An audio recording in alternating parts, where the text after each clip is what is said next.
ילדים. תגיד עוד פעם מי אתה, מה התפקיד שלך? אני איציק, דוקטור ורגפט איציק, מנהל מחלקה פסיכיאטרית לנוער לשעבר. ואני רוצה לדבר על רפואה מעבר לנזק הכלכלי האדיר, מעבר לנזק החברתי, מעבר לפגיעה בזכויות. רבותיי, מדובר על פגיעה בחיים. לא, אתם לא נחשפים לנתונים, אבל אלפי אנשים מתים מהסגר, וזה מגובה במחקרים שלא מפרסמים לכם. ולא מהקורונה. הם מתים מהסגר. אנשים לא מגיעים לבית חולים כי הם מפחדים ומתים בבית מהתקפי לב. אנשים מתים כי הם לא מקבלים טיפול. אתם יודעים כמה אנשים ההבחנה של סרטן נדחתה בחודש, חודשיים, 3, שנה? ואתם יודעים מה המשמעות של זה? שהם ימותו.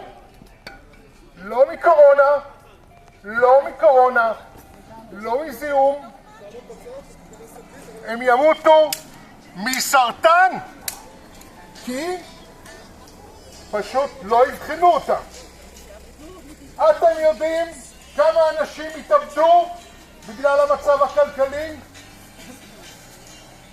אתם יודעים כמה אנשים סובלים מבעיות נפשיות עכשיו? עלייה של 500-600% בפניות לבריאות הציבור, עלייה של התאבדויות, עלייה של אשפוזים. זו אכזריות מה שאתם עושים.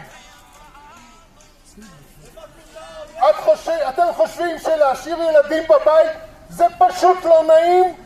לא, זה לא עניין של נעים או לא נעים. רבותיי, הילדים האלה מגיעים אליי לקליניקה עם בעיות נפשיות. המינונים והכדורים שאני צריך לתת לילדים מדוכאים עלו ב100%. זה לא, פשוט לא נוח הסגר. זה הורס את הבריאות. זה פוגע בבריאות. ואם מעניין אתכם, או שלא מעניין אתכם, יוניסף מדבר על 1,000,000 ילדים שימותו באפריקה בגלל הסגר. אבל זה רחוק. רופא מדבר, כן? רופא. אוקיי? אדוני השוטר, רופא. רגע. איגוד רופאי הילדים, אני בעוונותיי גם מומחה ברפואת ילדים, מדבר על ירידה של 30% בחיסונים שגרתיים לילדים. אתם מבינים מה זה? זה ילדים שיהיו חולים בחצבת, באדמת, בפוליו. דבר לשר, לא יודע, דבר לשר. שר הבריאות, אם אתה מופקד על הבריאות של תושבי ישראל, אל תעשה את הנזק הזה. אתה פוגע בבריאות של תושבי ישראל. גם אילו היה איזשהו שמץ של יעילות במניעת ההפצה של הקורונה, ואין שום יעילות, אין לזה הוכחה, אבל גם אם היה, הרצח שנגרם בגלל הסגר הוא הרבה יותר משמעותי. מחקר מלפני שבועיים מאסף הרופא במחלקה גניקולוגית, כן? נשים לא מגיעות בזמן ללידה. כמה לידות מת יש? פי 4. אם מישהו ורחוק מכולנו חווה מה זה לידת מת, לידה שקטה, היה יודע מה זה ההשלכות של זה. פי 4. רבותיי, הזקנים שאתם דואגים להם או לא דואגים להם, זקנים שנמצאים בבידוד מתדרדרים, הופכים לדמנטים, הופכים לתלויים. והזקנים שהופכים לדמנטים במשך שנה יש עלייה של 30% בתמותה שלהם. רבותיי, הסגר הורג, הסגר הורג.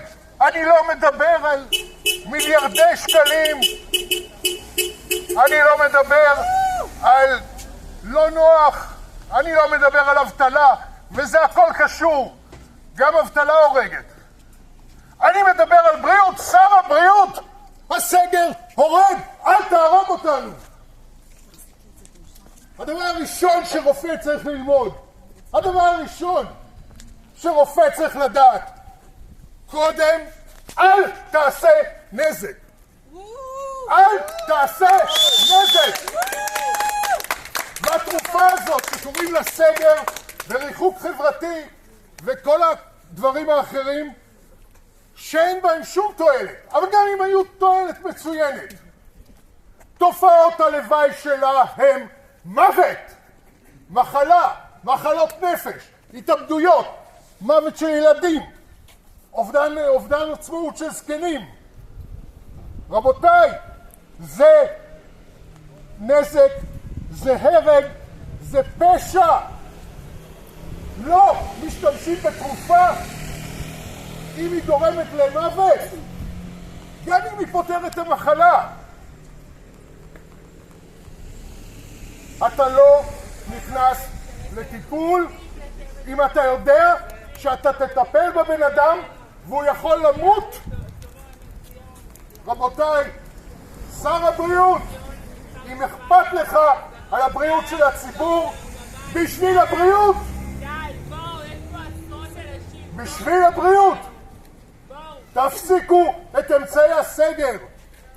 אנחנו נמצאים בעיצומו של פשע, של פגיעה בלתי הפיכה בבריאות של המדינה.